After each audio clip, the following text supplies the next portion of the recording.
Ils riaient de mes vêtements trop grands, mais ils n'ont jamais porté des rêves aussi larges. Mes vêtements pendaient sur moi comme des draps mal taillés, trop larges, trop vieux, hérités d'un oncle, donnés par une association. Chaque pas dans la cour déclenchait des rires. Tu nages dedans, ou on dirait un clown. Je marchais courbé, caché dans ces tissus immenses. Mais ce que personne ne voyait, c'est que mes rêves, eux aussi, étaient trop grands pour rentrer dans leur taille serrée. Et un jour, ces rêves allaient éclater leur rire. Abonne-toi et mets un like. Si toi aussi, tu crois que la vraie grandeur ne se mesure pas à la taille d'un vêtement, mais à celle d'un rêve. Mes vêtements pendaient sur moi comme des draps mal accrochés à une corde. La manche dépassait mes doigts, le col bâillait, le jean flottait autour de mes hanches, tenu par une ceinture trouée à la dernière encoche. Chaque matin, je fouillais dans le sac de dons que l'assaut du quartier nous laissait. Des pulls qui sentaient à la lavande trop forte, des chemises à carreaux d'un autre siècle, des vestes dont les épaules tenaient toutes seules comme des épaulettes militaires. J'enfilais, j'avalais, je me repliais. Et, dès que je passais le portail du collège, les rires s'ouvraient comme des ciseaux. Ohé, parade de cirque! Il a piqué la nappe de sa grand-tante. Fais gaffe, tu vas t'envoler, parachute! Je souriais par réflexe ce rictus qui dit ce n'est rien quand c'est tout. La peau apprenait à rétrécir dessous, le dos à se courber pour occuper moins d'espace. Je me cachais dans mes tissus, comme si le tissu pouvait me rendre invisible. À la maison, personne ne riait. Maman empilait des postes, ménage le matin, caisse l'après-midi, repassage chez des particuliers le soir. Elle ne se plaignait jamais, sinon par un soupir qui lui échappait quand elle retirait ses chaussures. On dînait tard devant la table trop petite. Elle posait une assiette, caressait mes cheveux et disait « On fera au mieux, mon grand. Les vêtements, on verra plus tard. » Plus tard avait toujours quelque chose de lointain. Le miroir de l'entrée reflétait un gamin avalé par l'étoffe. Mais il y avait autre chose que je ne disais à personne. Sous ces couches, je ne voyais pas seulement du ridicule, je voyais des possibles. Les coutures trop lâches, les épaules disproportionnées, la chute du tissu sur le genou, tout me parlait. Je ne savais pas comment, ni pourquoi, mais je sentais que ces vêtements pouvaient en devenir autre chose. Le soir, quand maman s'endormait, j'ouvrais un cahier, celui qui avait déjà servi, tacheté de thé et d'encre. Et je dessinais. Je pinçais mentalement la taille d'une veste, je notais reprendre ici, je traçais un pli sur une manche, j'imaginais des lignes nettes, des volumes qui respiraient. Je ne l'aurais jamais avoué, mais mes rêves avaient la forme d'un atelier, craie sur tissu, aiguille plantée dans un coussin en forme de tomate, bourdonnement d'une machine qu'on guide comme un instrument. À l'école, personne n'avait envie de le savoir. Jonas, il y a toujours un Jonas, saisissait ma manche, la tirait jusqu'à mon poignet. Sérieux, tu dors dedans ou quoi? Rire. Il glissait sa main à plat sous l'ourlet de mon jean. C'est un pantalon ou une tente de place. Rire plus fort. Je me redressais parfois, la bouche prête à répliquer. Puis je revoyais la pile de factures sur le frigo, les doigts de maman abîmés par l'eau de Javel, et les mots retombaient dans ma gorge comme des pièces qui manquent. Alors je me taisais. Le silence est une armure pas chère. Elle protège mal, mais on peut toujours l'enfiler. Un jeudi, la prof d'art plastique a annoncé un atelier récup. Amenez un vieux vêtement, on verra ce qu'on peut en faire. On va parler de volume, de pli, de drapé. Le mot drapé m'a traversé comme une étincelle. Dans ma tête, les rideaux d'un théâtre se sont ouverts. Je n'ai rien laissé paraître. Le samedi, j'ai descendu à la cave le sac d'assaut pour choisir. La cave sentait la poussière et les pommes oubliées. J'ai poussé des cartons, j'ai trébuché sur une vieille valise en cuir. Dedans, il y avait des photos jaunies, des mariages, des communions. Et, au fond, sous des foulards, une housse grise. Je l'ai tirée, j'ai défait la fermeture éclair, j'ai retenu mon souffle. Une machine à coudre. Lourde, mate, avec un volant qui semblait dormir. Marque inconnue. Un câble fendillé, une pédale qui pendait. Je suis resté là, immobile, comme quand on découvre un animal farouche, peur de le faire fuir. J'ai posé la main sur le métal. Le froid m'a mordu la paume. Sur une étiquette, un prénom écrit au stylo. Maria, ma grand-mère. Je l'avais à peine connue. On disait qu'elle cousait pour arrondir, qu'elle reprenait les jupes de ses voisines à la lumière d'une lampe. Maman n'en parlait presque jamais. La machine était là, silencieuse, depuis des années, entre 2 étés et quelques hivers. J'ai remonté la machine dans ma chambre. Maman m'a regardé, étonnée. « Où tu as trouvé ça ?»« À la cave. C'était ta mamie Maria, non ?» Elle a pris la housse comme on touche une photo. Un sourire lui a traversé le visage, fatigué et jeune à la fois. Oui, elle faisait des merveilles avec presque rien. Elle disait « Le tissu, c'est têtu, mais il finit par écouter. » Elle me la prête ? Ai-je osé. Elle te la donne. Si elle était là, elle te dirait « Essaye !» Fais juste attention à tes doigts. Ce soir-là, j'ai sorti un vieux t-shirt trop long. J'ai piqué des épingles sur les côtés. J'ai replié à l'œil. Le fil craquait.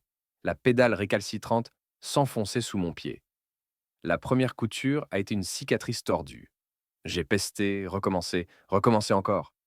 Quand j'ai enfilé le t-shirt, il n'était pas parfait. Mais il me tombait sur l'épaule. Pour la première fois, un vêtement me tenait au lieu de me dévorer. Le lendemain, en art plastique, chacun avait amené un truc. Une jupe trop courte, un pull feutré, une chemise tachée. J'ai posé sur la table une veste énorme, couleur châtaigne, doublure criarde. Les regards ont glissé, moqueurs. La prof a pris la veste, l'a soupesée, l'a pinçonnée. Belle matière, a-t-elle dit. Un peu lourde, mais ça a dû tomber. Dû tomber, répéta Jonas en ricanant. Elle va tomber toute seule, oui. Jonas, tu vas tomber si tu continues, a répliqué la prof sans lever les yeux. On a parlé d'épingles, de pince-poitrine, de plis religieuses. Je retenais tout. Ma main dessinait pendant que l'autre palpait la laine. Je voyais le trajet des coutures comme on voit les lignes d'un plan de métro. La prof passait entre les tables, corrigeait, redirigeait. Elle s'est arrêtée derrière moi, à regarder mon croquis avec ses lunettes en bout de nez. « Tu as l'œil, dit-elle. Qui t'a appris ? Personne. Alors c'est ton regard, garde-le. Ces mots-là m'ont tenu chaud tout l'après-midi. Le regard, comme si on pouvait apprendre à voir. Dans la cour, l'habitude a repris. Jonas a claqué un bout de pain sur mon épaule. Alors, Coco Chanel, on rétrécit le monde ? Je ne lui ai pas répondu. J'ai pensé à la machine qui m'attendait. Le soir, j'ai pris la veste châtaigne. J'ai posé des épingles, j'ai traqué la ligne du dos, j'ai raccourci les manches. La machine a ronronné comme un chat qu'on apprivoise. À 3 heures du matin, je l'ai enfilée. Dans le miroir, je n'étais plus avalé. Le col encadrait mon cou, la carrure suivait mes épaules. J'ai serré un rire pour ne pas réveiller maman. C'était maladroit, mais c'était moi. Le lendemain, j'ai mis la veste. Je savais qu'il rirait, mais j'avais envie, pour une fois, de ne pas me cacher. Les premiers regards ont été sidérés, pas parce que c'était beau, Hansen, parce que c'était ajusté, parce qu'un vêtement trop grand, connu de tous, portait maintenant ma forme. « Hé, regarde, c'est la même veste ?» chuchota quelqu'un. « Non, c'est pas possible !» Jonas s'est approché, a attrapé le revers, a tiré. « T'as volé la veste de qui ?»« La mienne, j'ai dit. »« Tu mens. Je l'ai reprise. »« Reprise ? Tu sais coudre, toi ?» Il a prononcé « coudre », comme on dit « tricher ». Je n'ai pas eu à répondre. La prof d'art plastique passait par là. Elle a planté son regard dans celui de Jonas. « Et si tu apprenais à fermer pour une fois ?» Les rires ont changé de bord. Petites étincelles nerveuses. Jonas a lâché mon revers comme s'il s'était brûlé. À la pause, Clara, toujours au premier rang, cheveux retenus par un élastique blanc, m'a arrêté près du distributeur.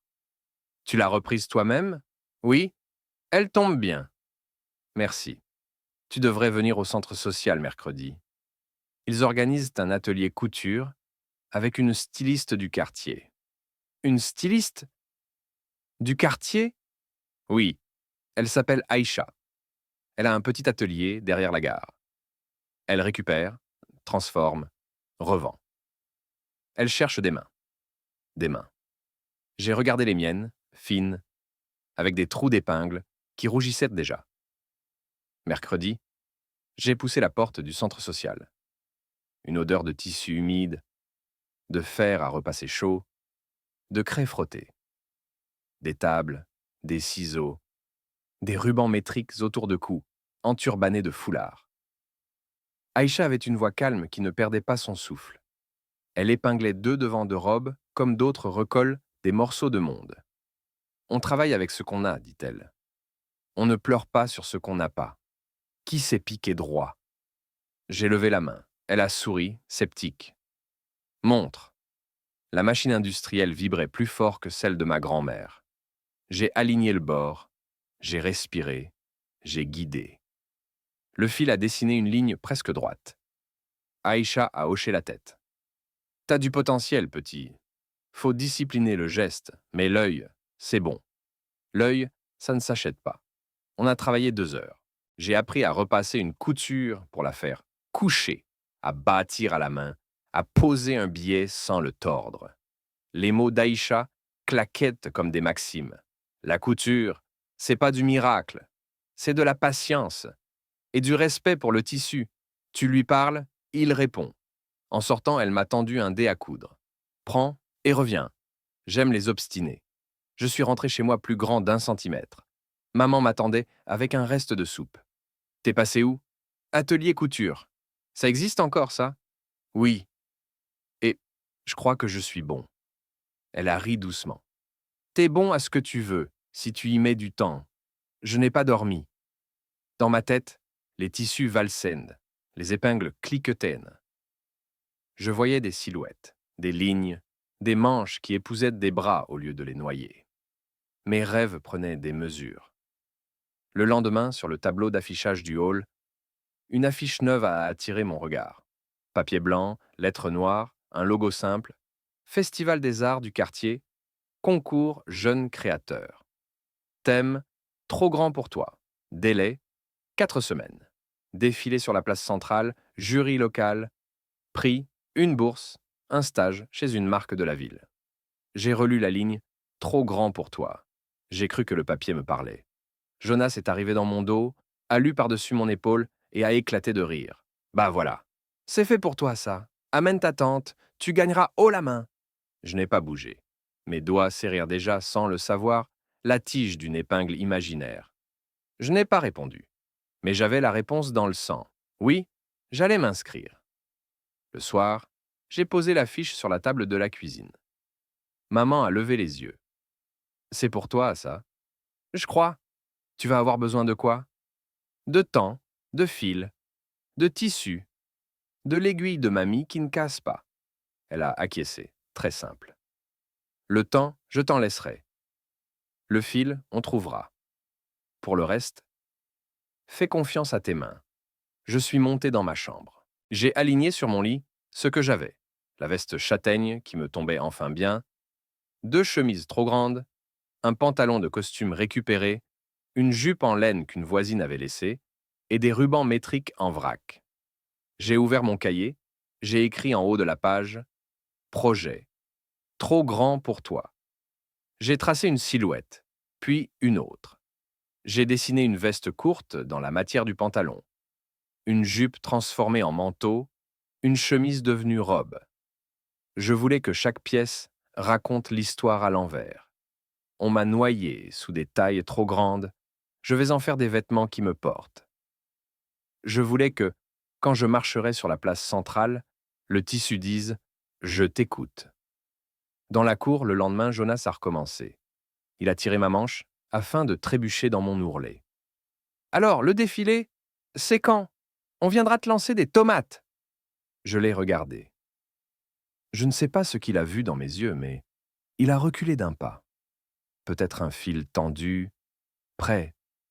Peut-être une patience qui ne cassait plus. Quand la sonnerie a retenti, J'ai emporté mes rêves trop larges sous ma veste, enfin à ma taille. J'avais trouvé une machine, un atelier, une affiche, qui semblait écrite pour moi. La ville, soudain, n'était plus seulement un endroit où l'on se moque, c'était une scène. On allait voir si mes rêves entrèrent dans leur cadre. Sinon, je les agrandirais. Et, pour la première fois, je me suis surpris à marcher sans baisser les épaules. Non pas parce que mes vêtements m'allaient, mais parce que mes rêves, eux, avaient enfin trouvé un fil. J'ai rempli mes soirées du bruit de la machine. Son moteur fatigué ronronnait comme un cœur de fer. Parfois s'étranglait, parfois crachait un fil emmêlé. Mes doigts ont été piqués, mes yeux brûlaient, mais je tenais. Dans la chambre, les murs s'imprégnaient de mes essais ratés, de mes jurons étouffés, de mes bouts de tissu tombés au sol, comme des feuilles mortes. Chaque pièce que je voulais transformer me résistait. La jupe en laine se gondolait, le pantalon de costume craquait aux coutures. Le tissu était vieux, têtu, mais j'entendais la voix d'Aïcha dans ma tête. La couture, c'est pas du miracle, c'est du respect. Tu parles au tissu, il répond. Alors je reprenais, décousais, recousais. J'apprenais la patience comme on apprend une langue étrangère, en se trompant 1000 fois. Le mercredi, je retournais à l'atelier du centre social. Aïcha me lançait des défis. Tiens, prends cette chemise, coupe-la, transforme-la en quelque chose que tu aurais envie de porter. Je tremblais d'abord à l'idée de tailler dans le tissu, comme si je détruisais au lieu de créer, mais dès que les ciseaux crissaient, une nouvelle forme apparaissait. La chemise devenait courte, la manche devenait poche, le col devenait ceinture. Et quand Aïcha hochait la tête, un frisson d'orgueil me traversait. Les autres ados riaient, bavardaient, mais certains s'arrêtaient pour regarder ce que je faisais. J'entendais des pas mal murmurer, comme si mes mains avaient fini par parler à leur place. Au collège, les choses se compliquaient. Jonas avait senti que je préparais quelque chose. Il ne pouvait pas me laisser exister hors de ses moqueries. Un matin, il a volé un de mes croquis dans mon cahier. À la récré, il l'a brandi devant tout le monde. Regardez notre styliste. On dirait des costumes de clown. Qui voudrait porter ça? Les rires ont éclaté, bien sûr. Mais Clara, assise sur le banc, a levé la voix. Moi, moi je porterai ça. Silence. Les regards se sont tournés vers elle. Son rouge à lèvres discret brillait au soleil. Jonas a bégayé. Toi? Sérieusement? Oui. Au moins ça aurait plus de style que tes baskets fluo. Les rires ont changé de direction. Jonas a blêmi, furieux. Mais je savais qu'il ne lâcherait pas. À la maison, je continuais. Ma mère me regardait parfois travailler jusqu'à minuit. Elle secouait la tête, mais ses yeux brillaient d'une fierté qu'elle n'osait pas trop montrer. Tu vas vraiment défiler devant tout le monde? Demandait-elle. Oui. Et si ça rate? J'ai haussé les épaules. Alors ça rate. Mais j'aurais essayé. Elle a souri. Et j'ai compris qu'elle voyait, pour la première fois depuis longtemps, autre chose que la fatigue dans notre maison. Un espoir qui prenait forme, couture après couture. Puis vint le premier grand désastre. J'avais décidé de transformer la veste châtaigne en pièce principale. J'y avais passé des heures. J'avais raccourci, redessiné, posé des poches, doublé les manches. À 3 jours du concours, je l'ai essayé devant le miroir. Et là, horreur. Une couture s'est ouverte dans le dos. Un grand déchirement net, comme une blessure. J'ai eu l'impression qu'on m'arrachait le cœur. J'ai failli jeter tout par la fenêtre. Mais je me suis souvenu de ma promesse. Mes rêves sont trop grands pour que je les enterre. Alors j'ai pris une aiguille, du fil solide, et j'ai recousu. Lentement, soigneusement, en respirant à chaque point. La cicatrice est restée, visible, mais en la regardant, je me suis dit, c'est une preuve que j'avais tenue, que j'avais réparée. Le vendredi est arrivé trop vite, jour du concours. La place centrale avait été transformée en podium improvisé. Une estrade, des projecteurs, des chaises alignées. Les gens du quartier affluaient, curieux. Des familles, des commerçants, des journalistes locaux.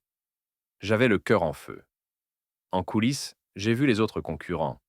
Certains avaient en des tissus flambant neufs, des machines modernes, des modèles prêts à défiler. Moi, j'avais mes vêtements trop grands, transformés à la sueur, au sang, aux taches. Et puis, juste avant que le défilé commence, Jonas a fait son entrée. Costume impeccable, chemise ajustée.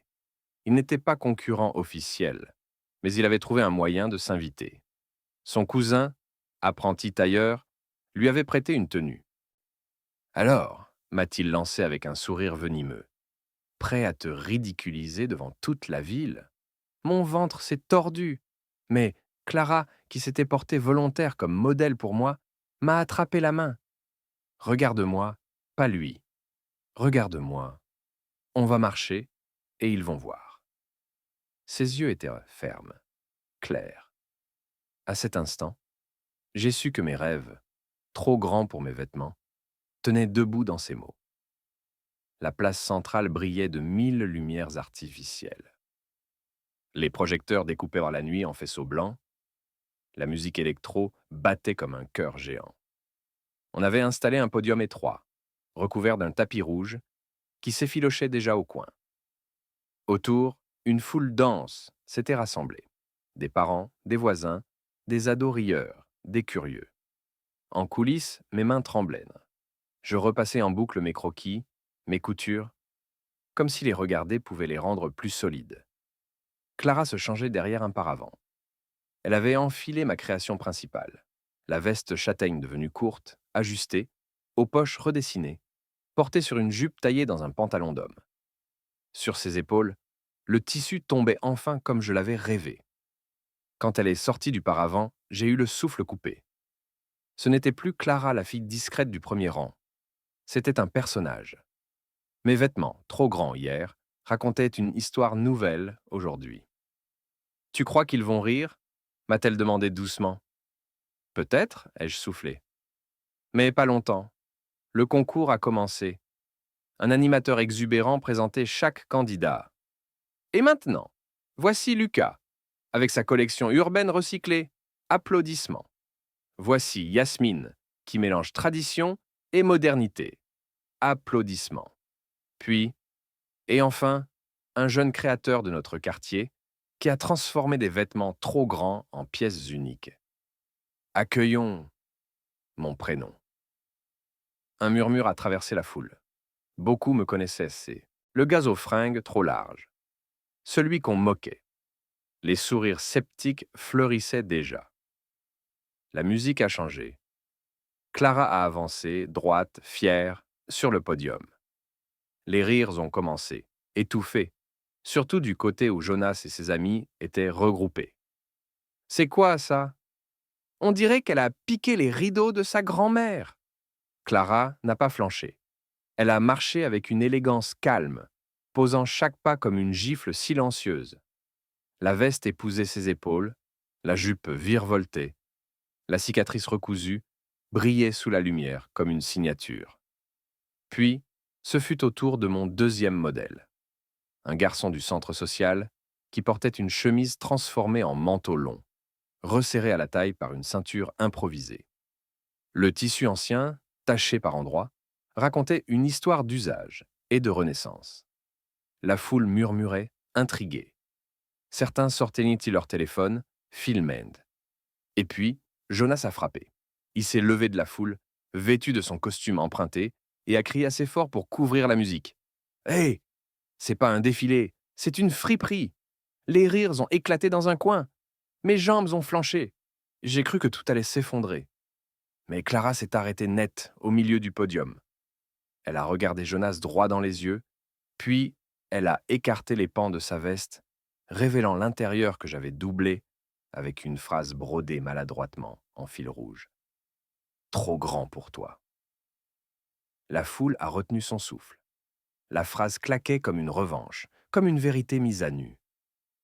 Des applaudissements ont fusé, d'abord timides, puis de plus en plus forts. Même ceux qui riaient ont baissé les yeux. Jonas, furieux, a voulu répliquer, mais ses mots se sont noyés dans la clameur. Quand Clara est revenue en coulisses, ses joues rosies par l'émotion, elle m'a pris la main. Tu vois, il ne rime plus. Je n'ai pas pu parler. Ma gorge était serrée. Mais j'ai compris, à cet instant précis, que je venais de franchir un seuil. Ce n'étaient plus seulement mes vêtements trop grands, c'étaient mes rêves, à ma taille. La fin du défilé approchait. Les projecteurs chauffèrent la scène. La musique battait comme un cœur affolé. Et moi j'avais l'impression d'être suspendu dans un rêve trop fragile. Mes modèles avaient traversé le podium. Clara rayonnait encore. Le garçon du centre social riait de nervosité. Derrière nous, les autres candidats chuchotaient, rangeaient leurs pièces. Certains me lançaient des regards mêlés, un peu de respect, un peu de jalousie. L'animateur a annoncé la pause du jury. 3 personnes se sont levées, une styliste reconnue de la ville, un prof d'arts appliqués et un représentant de la mairie. Ils ont disparu derrière le rideau, emportant leur carnet. Le brouhaha s'est élevé dans la salle. On commentait, on spéculait. On discutait de mes vêtements comme si j'étais absent. C'était audacieux, mais un peu bancal quand même. Non, tu as vu la broderie? C'est du brut, mais ça a du cœur. J'ai aimé l'idée de transformer. On sent une histoire. J'entendais tout, chaque phrase comme une aiguille dans la peau. Et puis, dans un coin, la voix de Jonas s'est élevée, claire, provocante. Franchement, vous trouvez ça normal qu'on applaudit des vêtements de clochard? Il a juste repris des fringues trop grandes et mal cousues. C'est ça le futur de la mode? Des rires complices l'ont suivi. Mais cette fois, d'autres ont réagi. Une femme dans la foule s'est levée. Moi, j'ai trouvé ça beau. Parce que ça raconte quelque chose. Parce qu'on n'a pas besoin d'être riche pour créer. Applaudissements. Pas tous, mais assez pour couvrir Jonas un instant. Il a blêmi, pris de court. Ses yeux ont croisé les miens et j'ai senti sa haine redoubler. En coulisses, Clara s'est penchée vers moi. Tu sais qu'il va tout faire pour te détruire si tu gagnes. Et si je perds? Alors il dira que tu n'as jamais rien valu. Dans tous les cas, tu dois marcher encore. Ces mots m'ont traversé comme une lame. Elle avait raison. Peu importait le résultat, Jonas chercherait toujours à me faire tomber. Mais ce soir, ce n'était plus lui qui décidait. Le jury est revenu. Silence. L'animateur a repris le micro. Mesdames et messieurs, après délibération, le jury a souhaité récompenser plusieurs démarches différentes. Troisième prix, pour l'audace des couleurs, Lucas. Applaudissements. Deuxième prix, pour l'originalité de la coupe, Yasmine. Applaudissements plus forts. Je sentais mon cœur battre si fort que j'avais peur que tout le monde l'entende. Restait le premier prix. La styliste a pris la parole elle-même. Nous avons choisi de récompenser un travail qui n'est pas parfait techniquement, mais qui raconte une histoire sincère. Transformer des vêtements trop grands en pièces ajustées, c'est plus qu'un geste de couture, c'est un geste de dignité. Le premier prix va à mon prénom. La salle a éclaté. Pas toute la salle, non. Mais assez pour que mes jambes tremblent. Clara a serré ma main si fort que j'ai cru qu'elle allait la briser.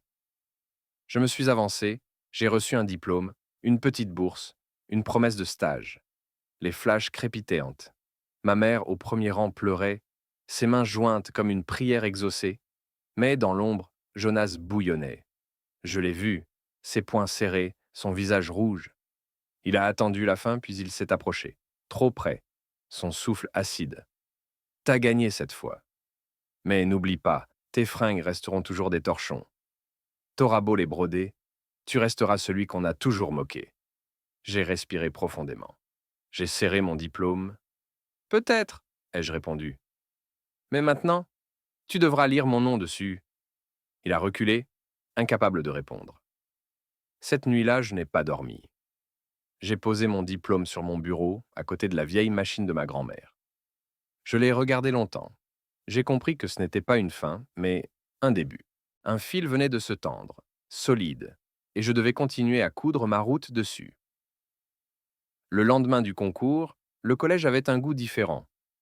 Pas parce que les murs avaient changé, il transpirait toujours la même odeur de craie et de cantine tiède, mais parce que les regards n'étaient plus les mêmes. Dans les couloirs, Certains m'adressaient un signe de tête. D'autres, timidement, me lançaient «Bravo pour hier soir. Ta veste, elle était trop belle.» Moi, je baissais les yeux, incapable de répondre autrement qu'avec un sourire maladroit. J'avais l'impression d'avancer dans une autre peau, celle d'un gamin qui ne se cache plus sous ses manches trop longues. Jonas, bien sûr, n'avait pas disparu. Le matin, il m'attendait à l'entrée, son sourire tordu comme une cicatrice. «Alors, monsieur le créateur, tu vas nous faire un défilé tous les jours?» Il parlait fort, pour rameuter ses complices. Mais, cette fois, ses rires sonnaient creux. Ses amis s'agitaient, haussaient les épaules. Aucun n'osait éclater comme avant. Je les regardais dans les yeux. Non, pas besoin. Vous avez déjà vu. Il a serré les dents, frustré. Pour la première fois, il ne contrôlait plus la scène. À la maison, maman avait épinglé l'article du journal local au-dessus de la table. La photo de moi, tenant mon diplôme, trônait entre une liste de courses et une facture d'électricité. «Je veux que chaque matin tu le vois», dit-elle. «Que tu n'oublies pas ce que tu as fait.» Ses yeux brillaient. Elle ne disait pas «je suis fière», mais tout son corps le criait. J'ai embrassé son front, maladroitement. Mais la victoire avait aussi un prix. Les jours suivants, j'ai senti la jalousie gronder. Certains élèves murmuraient «Facile, il a gagné parce qu'il est pauvre. Ça fait pleurer, ça fait vendre. Ces fringues, c'est du recyclage, pas de la mode.» Ces phrases piquaient, mais elles glissaient aussi. Parce que moi, je savais que mes rêves avaient trouvé une aiguille. Un soir, au centre social, Aïcha m'a tendu un carton. Dedans, il y avait des tissus. Pas neufs, mais beaux. Une laine fine, un coton épais, un velours sombre. «Cadeau», dit-elle. «Tu as gagné une bourse, mais tu dois apprendre que le vrai prix, c'est de continuer. Utilise ça, et ne me déçois pas.» Ses yeux perçants me transperçaient. Je n'ai pas su parler. J'ai juste serré le carton contre moi. Mais Jonas ne lâchait pas. Un jeudi, en art plastique, il a lancé une rumeur. «Vous savez pourquoi il a gagné? C'est parce qu'il a triché. Il n'a pas cousu seul. C'est l'atelier du centre qui a tout fait.» Les murmures se sont répandus comme de l'encre sur du papier mouillé. J'ai senti les regards revenir, pesants, accusateurs. Mon cœur s'est serré. Clara a frappé du poing sur sa table. «Tu mens, Jonas. J'ai vu ses doigts, ses piqûres, ses nuits blanches. Et toi, tu sais faire quoi à part parler?» Un silence épais est tombé. Jonas a rougi, mais il n'a pas reculé. J'ai compris qu'il préparait autre chose, qu'il cherchait une occasion pour m'écraser définitivement. Le soir, j'ai ouvert mon cahier. J'ai noté une phrase en haut de la page. «Les rêves trop grands attirent toujours la jalousie, mais ils tiennent debout quand on les recoule chaque soir.» Puis j'ai repris mes aiguilles, parce que je savais que ce n'était pas fini. La rumeur lancée par Jonas avait pris racine. Dans les couloirs, les chuchotements se multipliaient. Certains me félicitaient encore, mais d'autres ricanaient en coin. «Hé, montre-nous la main qui a cousu pour toi. Alors, t'avais ton atelier secret, hein?» Chaque mot était une épingle plantée dans ma peau. Je sentais la confiance s'effilocher. Pourtant, chaque soir, je continuais à travailler sur ma machine grinçante. Les tissus qu'Aïcha m'avait donnés s'empilaient, les croquis noircissaient mes cahiers. J'écrivais des phrases entre deux patrons, comme si les mots pouvaient tenir mes coutures debout. Prouve, montre, continue. Un lundi matin, la prof d'art plastique est entrée en classe avec une annonce. «Vendredi prochain, nous organisons une présentation des projets créatifs de vos camarades. Chacun devra montrer quelque chose. Dessin, maquette, couture. Ce sera devant plusieurs classes.» Un frisson a parcouru la salle. Moi, je savais. C'était l'occasion que Jonas attendait, le moment de me mettre au défi publiquement. Effectivement, à la pause, il est venu vers moi, sourire carnassier. «Alors, petit styliste, t'as compris? Vendredi, tu vas devoir prouver que tu sais coudre en direct. Pas de cachette, pas d'Aïcha pour faire à ta place. On va voir si tes rêves tiennent avec autre chose que du scotch.» Ses copains ont éclaté de rire. Moi, j'ai senti mon ventre se tordre. Le vendredi est arrivé trop vite. La salle d'art plastique avait été transformé en mini-salon d'exposition. Sur les tables, des dessins colorés, des maquettes en carton, des peintures maladroites. Au fond, un coin m'était réservé. Une table, ma vieille machine de ma grand-mère, et une pile de tissus. La salle s'est remplie d'élèves. Le brouhaha des rires, des commentaires, des téléphones filmant déjà. Jonas était au premier rang, les bras croisés, le sourire vicieux. Clara s'est approchée, m'a serré la main. Respire. Ce soir, c'est ton fil qui va parler. La prof a pris la parole. Chaque élève va présenter. Mon prénom, tu commences. J'ai avalé ma salive, j'ai branché la machine. Elle a grincé, ronronné. Mes mains tremblaient, puis j'ai attrapé une vieille chemise trop grande. On m'a toujours dit que mes vêtements étaient trop larges, ai-je dit d'une voix claire. On s'est moqué de moi. Mais moi, j'ai appris à les reprendre, à leur donner une nouvelle vie. Aujourd'hui, je vais vous montrer. J'ai posé la chemise sous l'aiguille. La salle retenait son souffle. Jonas a murmuré fort. Il va tout rater. La pédale a claqué. Le fil a couru. Mes doigts guidaient le tissu, hésitant d'abord, puis plus ferme. La ligne de couture s'est tracée. J'ai replié, piqué, repassé à la craie. Les minutes s'étirèrent. La salle, d'abord moqueuse, s'est faite attentive. Enfin, j'ai levé la chemise. Elle avait changé. Plus courte, ajustée, cintrée. Pas parfaite, mais transformée. Voilà, ai-je dit, la voix tremblante mais ferme. Une chemise trop grande qui devient un vêtement qui tient, comme mes rêves. Un silence, puis des applaudissements.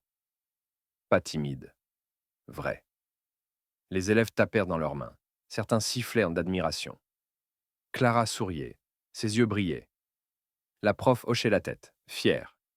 Jonas a bondi de sa chaise. C'est facile. Une chemise, c'est rien. Il a dû s'entraîner 1000 fois. C'est pas une preuve. Je l'ai regardé. Peut-être. Mais tu peux essayer, toi. Viens. Coude. Montre. Un éclat de surprise a traversé la salle. Tous les regards se sont tournés vers lui. Jonas a blêmi.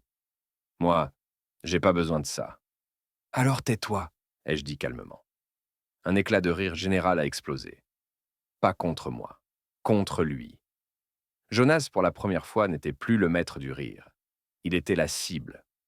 Je me suis rassise, mes mains tremblaient encore. Mais à l'intérieur, quelque chose venait de se solidifier. J'avais prouvé. Pas avec des mots, pas avec un diplôme. Avec mes mains.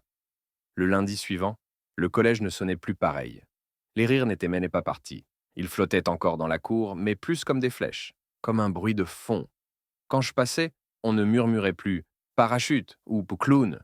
On disait c'est lui qui a cousu en direct. T'as vu la chemise? Trop stylé.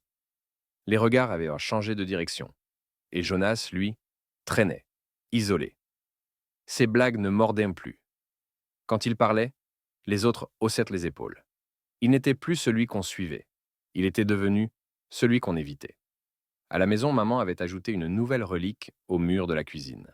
À côté de mon diplôme et de l'article du journal, elle avait accroché la chemise transformée. Pour que tu n'oublies jamais, dit-elle, qu'un vêtement trop grand peut être repris, comme la vie. Elle a embrassé ma tempe. Ses yeux brillaient de cette fierté muette qui valait plus que tous les applaudissements. Un soir, Clara est venue chez moi. Elle a feuilleté mon cahier de croquis. Elle s'est arrêtée sur une silhouette maladroite, griffonnée au coin d'une page. Celle-là, j'aimerais la porter. Tu rigoles, ai-je répondu. C'est même pas fini. Justement, comme toi. Pas fini, mais déjà beau. Elle a souri. Mon cœur s'est serré. Dans ces mots, il y avait la reconnaissance que j'avais cherchée toute ma vie. Mais le plus marquant fut ce qui arriva quelques jours plus tard. La prof d'art plastique a annoncé. Nous allons organiser une exposition à la médiathèque. Les projets des élèves y seront présentés, et toi, mon prénom, tu y montreras tes vêtements. Moi? Dans une vitrine? Je croyais qu'elle plaisantait. Mais non. Le vendredi suivant, mes créations, la veste châtaigne, la chemise recousue, la jupe manteau, étaient suspendues sous les néons de la médiathèque entourés de regards. Des inconnus s'arrêtaient, lisaient la petite pancarte. transformer les vêtements trop grands en rêves à sa taille. Parmi eux, j'ai vu Jonas. Il ne riait pas. Il lisait. Ses yeux parcouraient la pancarte, la veste, la broderie rouge. Trop grand pour toi. Il avait l'air perdu, comme s'il ne comprenait pas comment mes cicatrices étaient devenues de l'or. Et là, j'ai senti qu'il ne pouvait plus rien, parce que désormais mes vêtements parlaient pour moi. Il riait de mes vêtements trop grands, comme si je m'y noyais. Mais c'étaient eux qui n'avaient jamais porté des rêves assez larges. J'ai appris à reprendre le tissu comme on reprend sa vie, point après point, jusqu'à ce qu'il tienne. Mes habits ne sont plus des preuves de pauvreté, mais des preuves de patience et de courage. Et ceux qui riaient sont devenus spectateurs, parce que mes rêves, trop grands pour eux, me vont enfin à ma taille. Abonne-toi et laisse un like si toi aussi tu crois que les cicatrices et les failles peuvent devenir des forces, quand on choisit de les recoudre.